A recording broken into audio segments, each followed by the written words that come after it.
Hey guys, welcome back to the A2B podcast, your number one military entrepreneurship source. We are here with my co-host today, Barry Bull. Welcome back, Barry. Hey, you took some long vacations. What happened, man? Oh my gosh, I got sick. I ate too many crayons. Cheers, you guys. There you go. This is the week of the Marine Corps birthday. Mm-hmm. This is the week of the Marine Corps birthday. What's today? The 7th? The 7th. Yeah. To this year, we turned 248. 248. That was close. Old. We Yes. almost got that wrong. Yes, I know.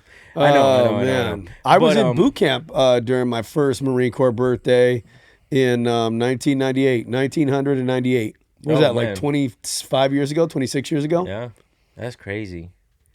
But what you do for the ball? Why are you saying like, you know what I'm saying? Like his eyebrows went up here and stuff. In 1998, eyebrows were like, I was 7 years old. I was 7 wow. years old. Yeah. Now, how was that experience though? Do you remember that? Did they do anything for the Marine Corps ball? Yeah, I remember we went to the parade deck. They took all the recruits out there, but we had just gotten there. My company, Lima Company. Shout out to my drill instructors. I still remember their names. Hell yeah. Staff Sergeant Smith was my senior drill instructor. Staff Sergeant Dixon was the J. This was the blackest man I'd ever seen in my life up to that point. I grew up in the Central Valley. There's not that many black people. And then our third ad was Staff Sergeant Torres. He was the most evil Mexican guy you've ever met in your life. And to me, it was like the perfect representation of like the Marine Corps. You had like a white guy, black guy, Mexican guy. And but yeah, we had just got there on November 2nd, right? So we hadn't even been there a week, right? I think we were on training day, like I don't even think we were on T1 yet. We had just formed, whatever it was, and they took us out there to the parade deck, and I didn't know what was going on. They did a big cake cutting ceremony. I do remember as soon as we got done, apparently some of the recruits in the platoon were being nasty because we went back to the house and got obliterated. Well, what do you mean by nasty? They were like touching their face or something. I don't know, Okay. I just got back to the house. I felt, because I was one of those recruits, like, you got to remember, there was no YouTube.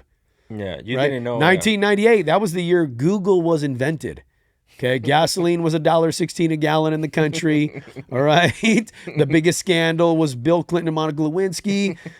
Titanic was the number one. The good old days. Titanic was the number one movie. What was it? Iris by the Goo Goo Dolls was the number one song. Like, come on, like what love got to do? You didn't have no YouTube, so I showed up to boot camp and I'm like, the senior the drill instructors march out. We had been at receiving. I'm thinking this is boot camp, but it's not. And then we meet our drill instructors, and our receiving drill instructor totally downplays it. He's like, yeah, we're going to go out this morning. We're going to run the IST, the initial strength test. Make sure you eat a light breakfast for morning chow. He didn't say breakfast, but make sure you eat a light chow. And we'll go out and run it. And then you're probably going to meet your drill instructors later today, and then you'll go to chow after that. So he just kind of like brushed over it. So I'm like, all right, cool. It's going to be like a little, whatever, right? These guys come marching out. I'm sitting there. My stomach is eating my spine. Okay, I'm starving, right? Because what'd you have before the IST? It was like I had like an orange peel and a sip of water, right? You didn't, And I'm sitting there on the quarterdeck. I'm starving. It is hot. It's hot, okay? I don't know how it's this hot in November, but I just will never forget how hot it was.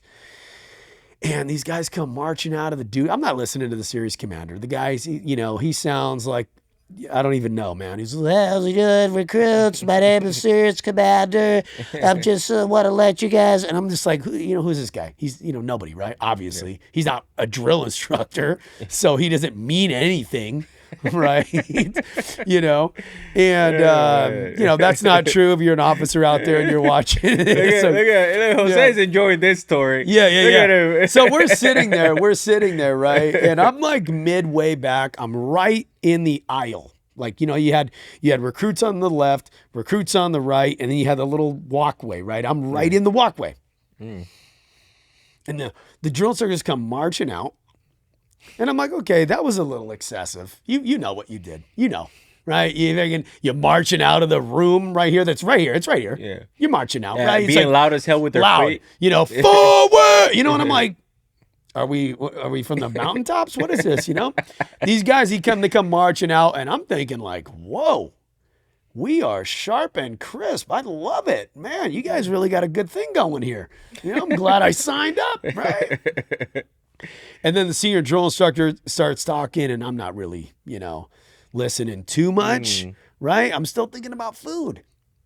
Okay, and then at the end, the senior drill instructor, he goes, you know, drill instructors, you got them.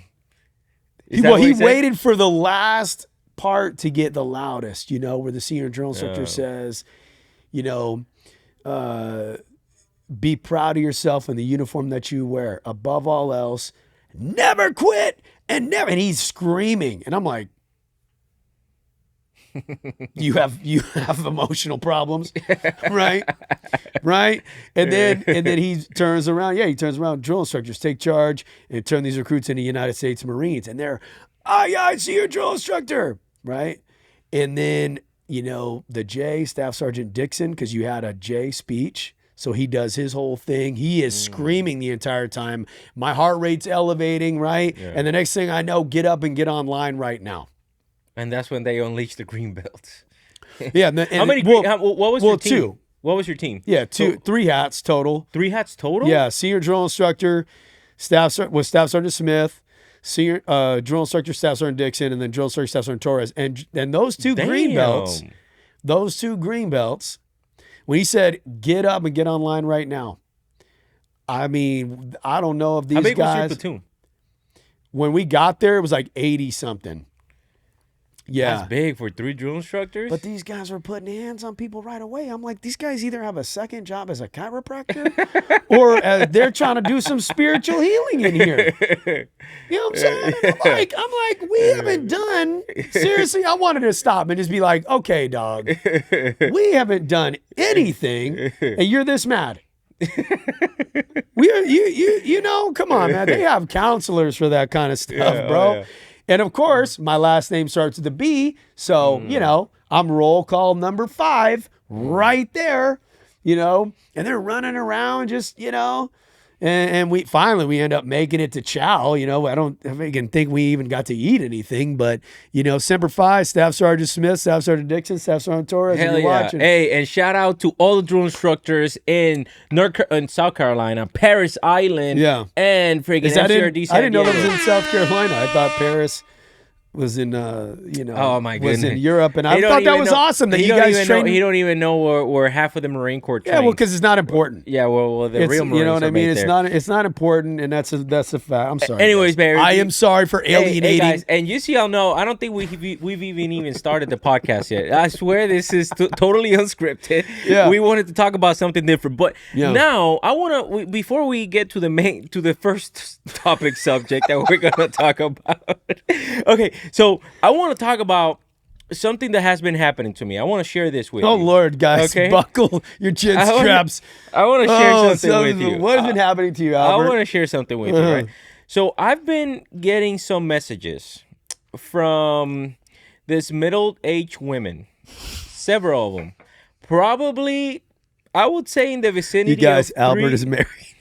I've been getting some messages from this I can't. From this middle-aged women that keep telling me, oh, my stomach hurts. Oh my God, you're a friend with Barry Bull? You're such a horrible person. He scammed me.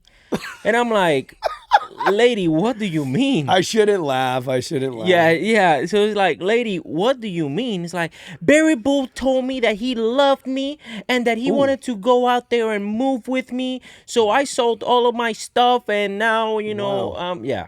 So there is somebody that is going out there pretending to be you. Yeah.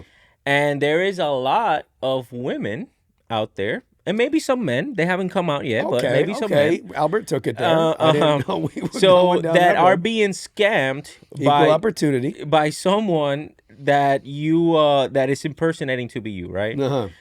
Can you go on record, please, and explain? Because my answer to those ladies are, lady, you're being scammed. It's not Barry. That's right. Okay, which is a good reply. Yes. But can you please just simply go on record and tell the world that you're not out there, that you're not a prince from freaking Africa, and that you need money? Can you please go on record and address the camera and tell them? Yeah, there's a ton of scams that they run out there, right? And I get messages all the time, and it's been years, I guess, since I've been on social media, and you just kind of become a little bit immune to it. It sounds kind of callous, but it's like I feel there's people out there that genuinely are willing to just get scammed and like give up their money. Yeah, and that's the one thing. That's the one thing, you know, that I Because kind if of you ask me for $5,000 and we're great friends, right? We are. But if you ask me, I'd give you the money, but we're gonna spend it together, dog. Yeah. We you know what I mean? Like you know what I mean? We're this is a team effort here, homie. Yeah, but it's I kind of feel some type of way, and I don't feel some type of way, right? Because I don't understand what these people are going through. I truly don't. So I really can't empathize with them whenever they tell me the stuff that they're telling me. Well, step one, why would they target, like you said, middle-aged women? Yeah, Think because about they're it. vulnerable. Well, think about what I just said, right? I joined the Marine Corps in 1998. What did we not have? So social my media, generation, okay, we didn't have that stuff, right? And believe it or not, there's a lot of not just, you know, they're naive. They're naive, and they are, a lot of them, vulnerable. One lady I just talked to, she's still mourning the loss of her husband. Yeah. And this is like a long time ago, not like 2 years ago, but that I can only imagine what that pain would be like. Yeah. Okay. She's a little bit older. All right. She's like mid 40s, and, you know, just innocent, doesn't have a huge social media presence. And these guys, I'm telling you, if you think for a second that these scammers are not good at what they do, just go take a look at some of the fake accounts and read their bios. Bro, I need to learn. They have AI. Oh, They have AI to synchronize your voice. well, there's an app and they use, and it is AI. Yeah. One of my friends sent it to me. She's like, Barry, is this real? And it's a picture of a guy. He's wearing an army shirt. He's in a gym. Of course, it's army, right? He's in the gym, which now I already know it's fake because you're in the army. It's like, that's not where you go, right? I'm kidding. That was a whoa, you know. But no, and so defect. They call it a defect. yeah. So he's standing there, he's got his hands on his hips, right? And only the mouth moves. The eyes blink a little bit, the mouth moves, and I'm looking at it, and I'm thinking, is this a video? You know, he's not breathing, he's not moving, nothing else is moving. And I told her, I was like, that's a fake.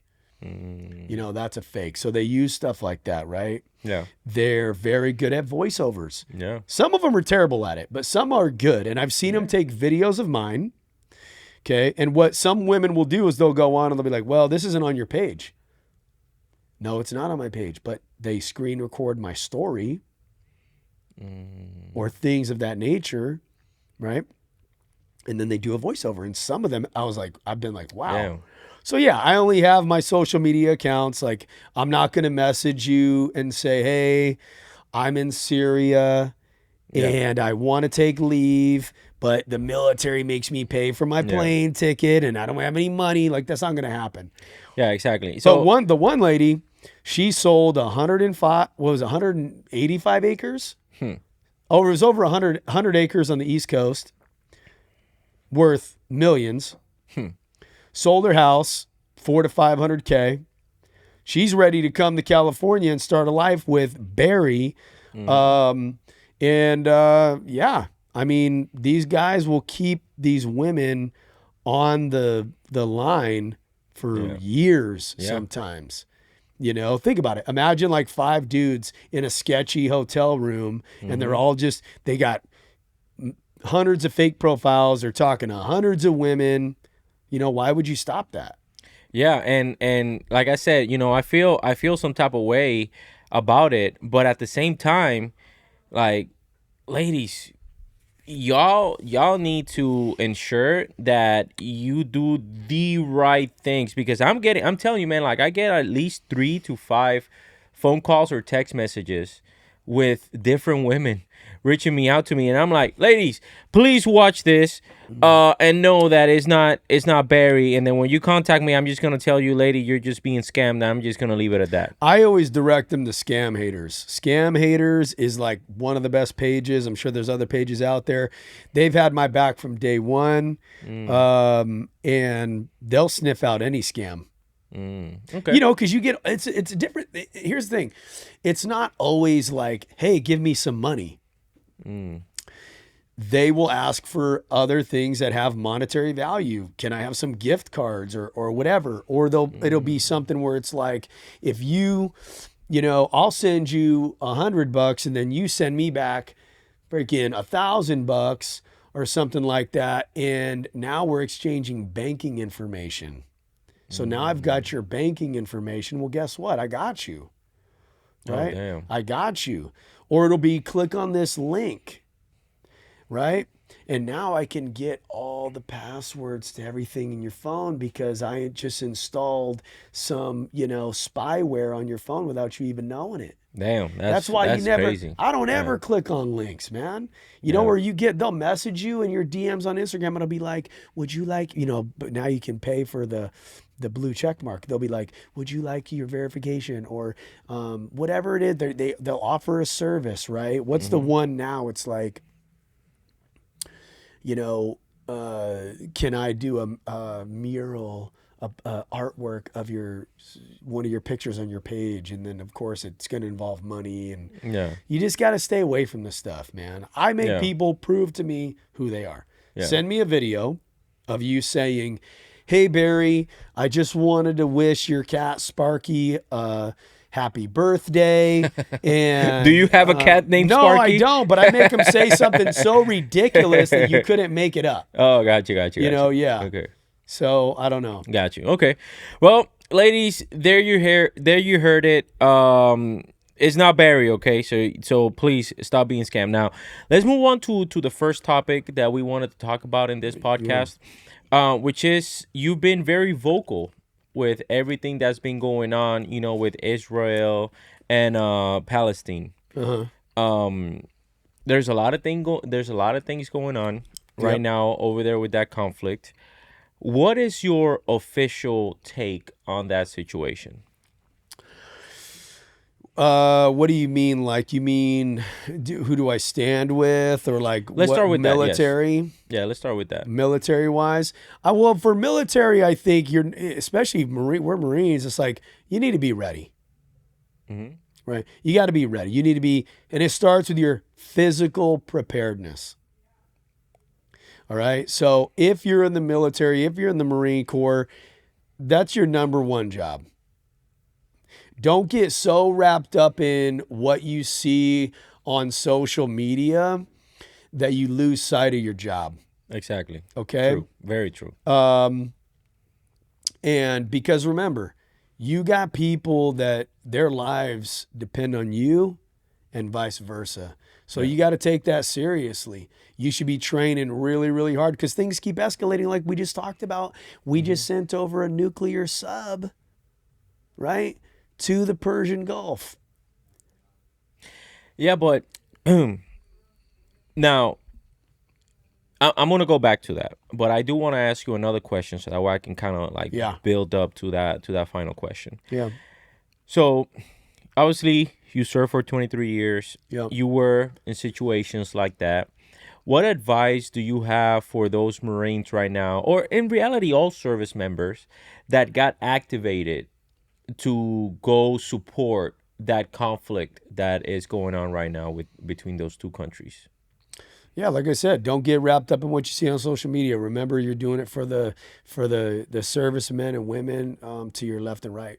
What about to the families of those that just got activated? Support them, because you know what? At the end of the day, this is the one thing that pisses me off in our country, man. It's Americans that hate America. I don't like that. The Americans that I keep company with, we are the kind of people that, this country's not perfect. we got a lot of things we need to improve, but damn it, this is our homeland. We're going to stand together and we're going to make the improvements that need to be made. But we're not going to turn our back on the American legacy. Yeah. Right? If America was so terrible, we would not have millions and millions and millions of people coming here.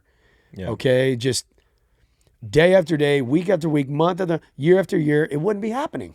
Yeah. I agree with you. However, why should Israel Yeah. and Gaza, Palestine, however you want to call it, should be a priority for the United States? Why should that be a priority for us? Well, I think, when you look at who the Palestinians are aligned with, right? You're talking Iran, Mm-hmm. right? You're talking, China, Russia, and the list goes on and on. There are a lot of bad guys in there, Okay. And we're the only real ally that Israel has. The problem with us is we're all the way across the planet.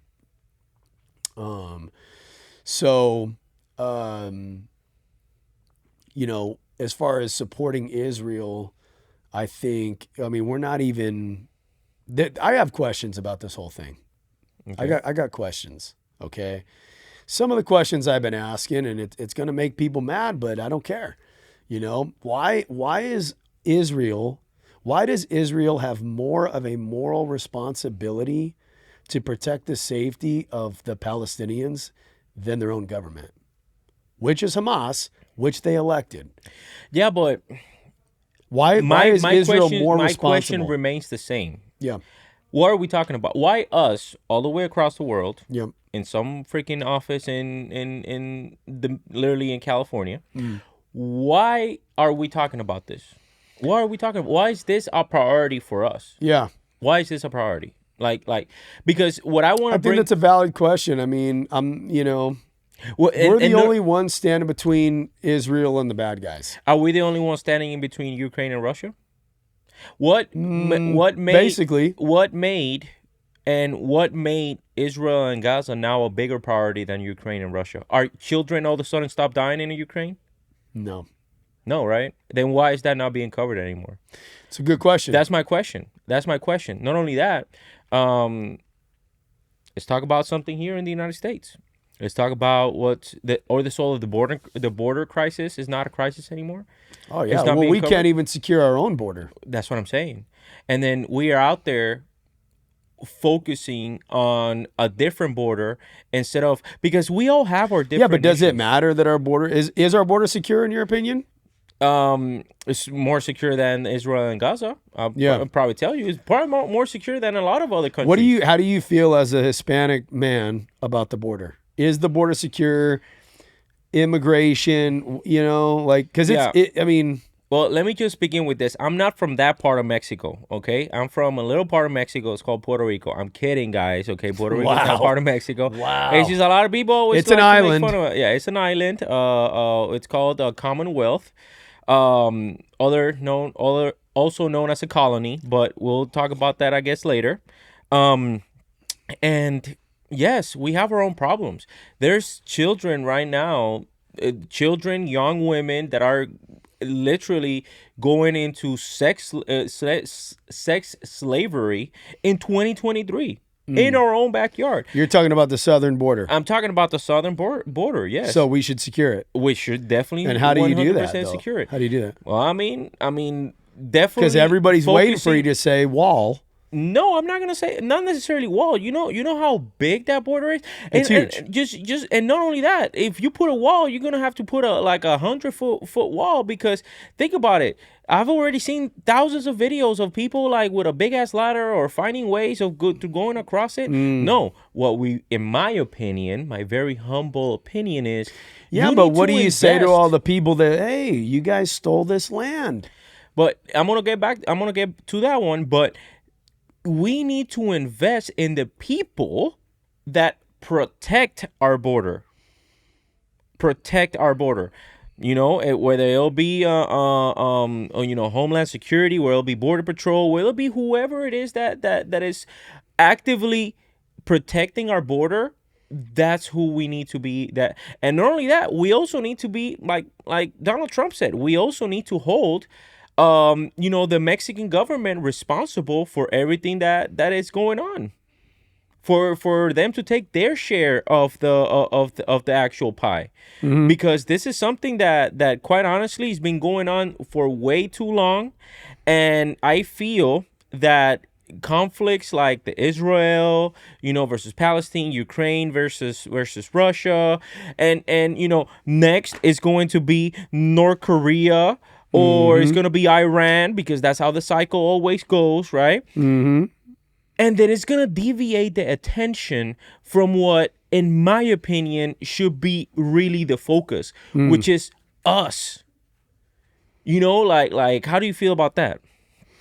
I agree with you. I mean, the thing is with, the way that the way the planet works, everybody wants us to mind our own business. It just doesn't work that way. Because everybody's always trying to edge each other out for some type of, they're trying to get some type of edge. They're trying to get some type of benefit. They're trying to get some type, it's always what's in it for me, right? It's like, I don't personally agree with people who are like, yeah, we're just in the Middle East for the oil. I don't agree with that. Do I think the oil is a nice fringe benefit? Yeah. Yeah. And if I can get more of it, guess what? I'm going to take some more of it. Oh, man. Do I think that's why we're there in the first place in some of these previous conflicts? No. But why my question is, why, and again, we can talk about the strategic value of some of these countries, right? Like Israel is within striking distance of the Mediterranean and Europe. So I get it, right? Like there is a strategic value. But Jesus Christ, you know how much money we're sending to those people? It's a lot. Yesterday It's billions. I was doing yesterday. This is the sad part, guys. This is the sad part. This literally happened to me yesterday. Yesterday, I went to the VA office here in Oceanside. And the VA office here in Oceanside is together with like another government help for food for the county of San Diego. And literally there was this I would say close to 40-year-old guy that was literally about to cry in front of the person that was helping them, because he had no food to help his family. He was literally going like, please, I have no food. The EBT card that you guys sent me is not working. I have no food for my family. What can I do? Now, granted, this is a double-edged sword, because I don't necessarily condone that the government takes, advantage of, or that the government supports fully, that you should depend fully on the government in order for you to buy food or to get food. I don't condone that. But at the same time, Jesus Christ, we are spending so much freaking money into sending all this aid and sending all this other stuff out there, when we really should be focusing on us. In the greatest country, like you said, in the greatest country in the freaking world. That's just the way that I feel about it, man. And yeah, I don't know. That's just my take on it. I'm trying to look it up. You're looking for something. I'm trying to look it up right now. What all countries the illegal immigrants are coming from? Oh, from what? From the southern border? Oh yeah, I'm probably don't need to look it up. Just look at it's probably coming from Salvador, probably coming from obviously Mexico, coming from Colombia, coming from all sorts of places in South America. So yeah, I mean, it's specifically look at the poorest country in Venezuela. Look at the poorest country in poorest countries in South America, and then you'll see where is it that they're coming from. Now, even with the illegal immigrant problem that the United States has, do you feel that it's in the best interest of the United States to actually fix that? I do. Why? I don't think we can sustain it. What do you mean you can't sustain it? You can, because we've been sustaining it for decades. Well, yeah, but it's, that's because look at where you and I live. it's easy for us to avoid it. But No, it's not. No, it's definitely not. Not here in California. No, it's not. Because think about it. It's the infrastructure that suffers. Okay, when I go to Long Beach Memorial, it's overrun. It's overrun every single day By who? by immigrants, illegal ones. Illegal immigrants that, like, you talk about, like, homeless? There's very few homeless in there. Very Okay. few homeless. But where do the immigrants, where do they show up? Where's it going to hurt us the most? You know, it's going to hurt us in the hospitals. It's going to hurt us on the streets. It's going to hurt us in the schools, right? I mean, you have classrooms right now that they don't have a choice. They have to be bilingual. And in like California, for example, a large portion of our budget goes toward free lunches for the kid. Why wouldn't you send your kids to school? That's where you get free lunch. Yeah. That type of thing, you know? So that's where you're going to feel, I think, most of that pain. Not to mention the fact of what they're given as soon as they cross the border. It's like, here's a phone, here's money. Okay. And they give them money regularly. Okay, so I'm just trying to understand what your stance is whenever it comes to this topic, right? Yeah. Because you're saying that, yeah, it's a problem, it needs to be fixed, right? So if it's such a huge problem, then why are we not dedicating more resources to it? And I think I have an answer to that. And hear me out. It's because I think Florida was the one that tried to kind of do an audit on the people, like the companies were hiring and all that stuff. Yep. And then all of a sudden, it required not illegal immigrants to do the work, like actual American citizens to do the work. And the construction companies went like, "Oh no, we can't sustain this. Yeah. American people don't." And then who's gonna pick the crops? Here in California. I'm not even talking about Florida. Who's gonna pick the crops at dirt cheap prices? Because then you know who's gonna end up suffering? Well, yeah, I did a video on that. I mean, I forget what the number is. It's insanely high. It's like 97% of the workers in agriculture in California are Hispanic. Yeah, because And they work for dirt just cheap. be willing to bet that of the vast majority of them are not legal. Yeah, and then So you're right? It's like that's another how are we raising our kids, right? We both got kids. And how are we raising them? Are they ready to get down there, get dirty, and do all this other stuff? No, man. Look at that. Look at that video of the kid who was the Gen Zer who's like, "Oh, if the draft comes, I'm not going. I'll just tell him I'm not going," or whatever it was, and it went viral. Right? That's the vibe. Young Americans today, they want a 6-figure job where they work from home right out the gate. Mhm. Okay. I did an interview with a guy the other day from Pakistan. All right. Good friend of mine. His name is Anson. All right. And he came here when he was 25. Christian guy. I was like, okay, well, what's it like being a Christian in Pakistan? He's like, no.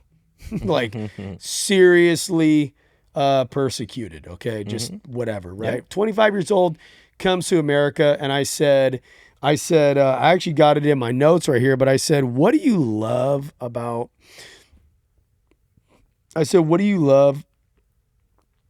the United States? You know what he said? probably everything. He probably said everything. Dude, first thing out of his mouth, this is the land of milk and honey. He said, God bless the USA. That's what he said. Yeah, but a lot of people that are from different places feel that way. Probably except the people that haven't seen what the alternative is. I think that a lot of people that haven't seen what the alternative is, because when they go to this different, as a matter of fact, let me put you an example. All these people that go to Saudi Arabia. All these people that go to Saudi Arabia and they see Conor McGregor. There's a recent picture of Conor McGregor. Who was it? Cristiano Ronaldo, because he's in Saudi Arabia now, and like all this extremely superstars taking a picture in Saudi Arabia. You see that picture? What are you putting out there to the world? Oh, Saudi Arabia is fucking nice. It's beautiful. Bro, the part of Saudi Arabia that's nice is like 1% of 0.5%. Yeah. And it's because it's built. Saudi Arabia is freaking huge, and 98% of the country is freaking dirt. So we put this, and guess what? Saudis don't even work. Do you know that if you want to open up a business in Saudi Arabia, you can't. You have to go through a Saudi Arabian that was born in Saudi Arabia in order for you to open up the like to do any type of business. Let me put you another example. I know you got something to say there.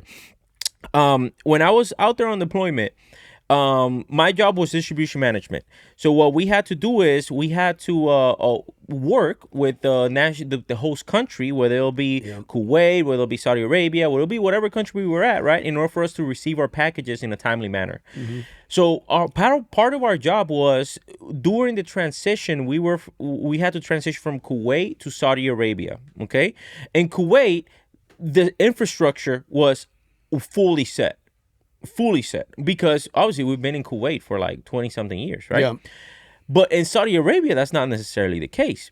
And our packages were taking weeks, and specifically for aircraft parts, we're taking weeks in order for us to receive them. So I had to go down there to, the Saudi Arabian freaking office or whatever. And then they told us, oh yeah, it's because your Saudi, broker, that's what they call it, the Saudi broker, he's screwing you guys. Oh, how come is that? Oh, because you guys pay a fixed amount of money, like the United States government pays a fixed amount of money, and he puts your packages at the end of the list. Whereas the other companies it's by commission or by bidding. So all these companies are ahead of you, and then he's paying you last. And then it's okay, so how can we fix that? Can we just simply take the broker out? No. The loss of Saudi Arabia is you have to go through a Saudi broker. Yep. So, yeah, that is some major freaking bullshit that we had to freaking go through in order for us to freaking do business in any other type of country. And this shit is not cheap. It's millions of dollars worth of shit. All right, so I found the little interview I did with Anson, okay? So I said, what do you love about the United States? Guy from Pakistan comes to America when he's 25. This is the land of milk and honey. He said, I haven't been out of work for even 1 hour. He said, this is the land of opportunity. You can come here and be anyone you want to be. You can go anywhere you want to go. He said, and I said, what would you say to people that don't like America? He said, send them abroad. Send them to different geographical locations. Put them in Europe. Not a nice place in Europe. Yeah. Put them in Asia, put them in the Middle East, put them in these different places, force them, take away everything they have and force them to work in that area for 6 months. They will gain a serious appreciation for the American dollar and the opportunity. Go right to Mexico, man. These guys are out here working all day, pennies. Yeah. Pennies. They're working to eat. Yeah. They're not working to like buy a Maserati. Yeah. Okay. I said, what's your favorite part about the USA? He said, God bless the USA. He said, we throw away more food than we eat. He said, we wake up hungry, but we never go to bed hungry. And he said, think positive, do positive, and live a good life. I said, what's the worst thing about America? You know what he said? What? It's easy to find a woman, but it's hard to find a wife. Oh, shit. Anson dropping nuggets. Damn. Anson, I love you. Hey, shout out to Anson. You're amazing, shout out dude. to Anson. Yeah. I mean, can you believe that, though? Yeah, well, 100%. Ladies, those are not my words. Yeah, 100%. That's some good information right there. That's a man with wisdom. Wisdom. That's a man with wisdom right there. So, but yeah, man, now, I think that it's important that we talk about these subjects because people, specifically, right, our Marines, they fall too much into the hype of the news cycles. And what I think that we're trying to spark here, it's okay to listen to the news.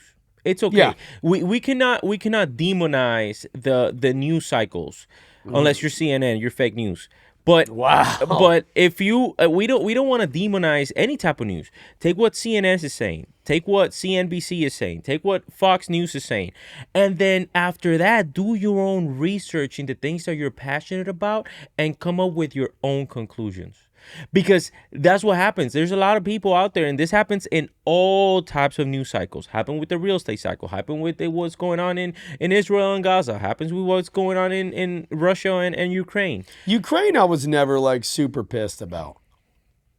Because what is there to be My pissed my about? big question is, what's the end goal?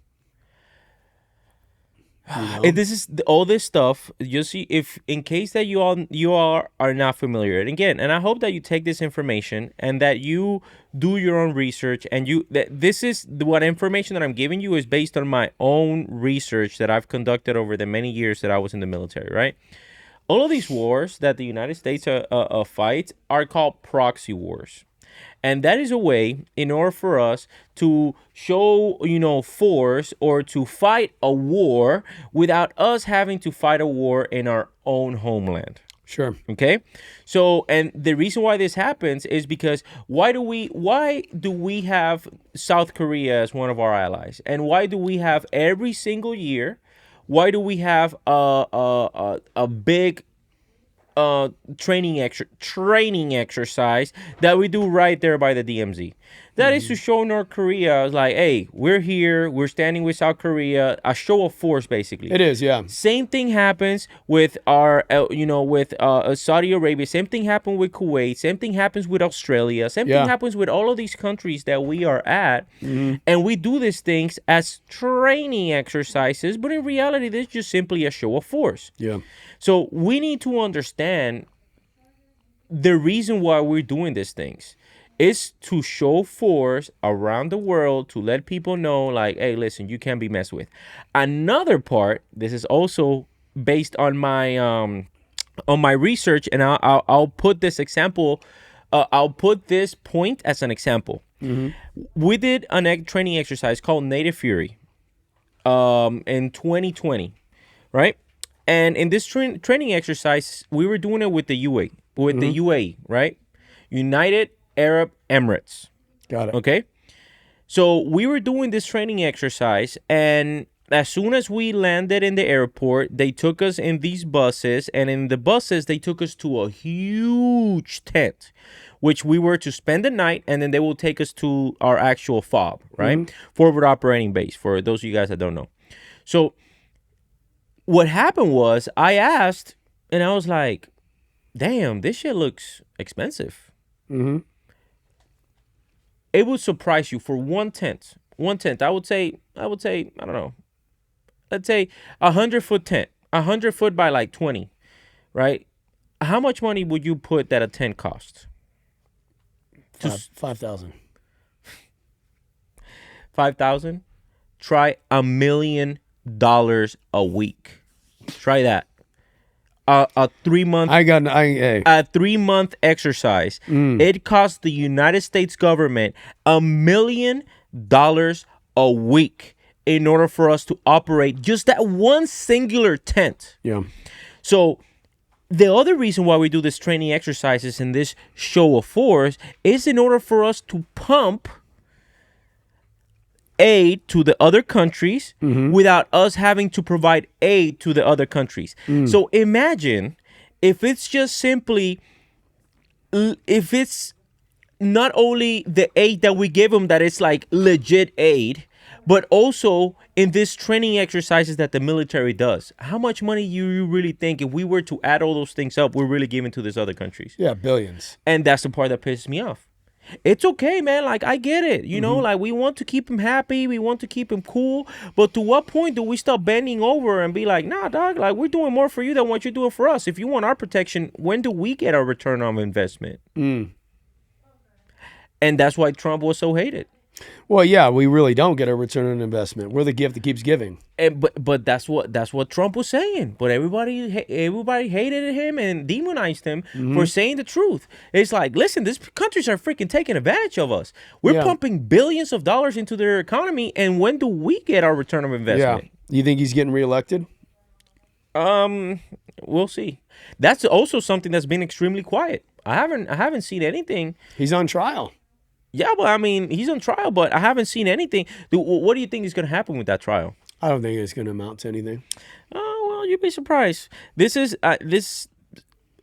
starting to look out as a political prosecution. This starting to look out like political prosecution, and you'll be surprised if let's say 3 years down the road, there are not any news articles that come out saying that other countries colluded. If Trump doesn't, win, who does?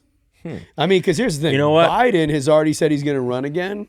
With this whole Israel and Palestinian thing going on, he has basically lost the Muslim vote. I'm going to tell you these this. guys are turning their back on him quick. This is a great topic of conversation, but we should discuss it in part number 2 of this podcast. So, guys, make sure that you guys like, follow, and subscribe to see and hear more of this conversation that me and Barry Bull are having. Barry, where can people reach out to you in social media? Yeah, so Instagram @Bull5277. Hit the link in my bio. Schedule a call. The call is free. The change lasts forever. TikTok @Bull52772. You're looking to improve your body, your fitness, your mind. I can take you from 0 pull-ups to 20 in no time flat. Hit the link. Let's schedule a call. Let's talk. Hell yeah, you guys know where to find me. You guys can simply click on the link in the bio, and I will always be available to you guys to discuss any type of real estate related question that you might have. Specifically, even if you are PCSing or doing any type of transitioning, I will 100% take care of you. So guys, thank you for tuning into the A to B podcast, your number 1 military entrepreneurship podcast in YouTube right now. Let's go.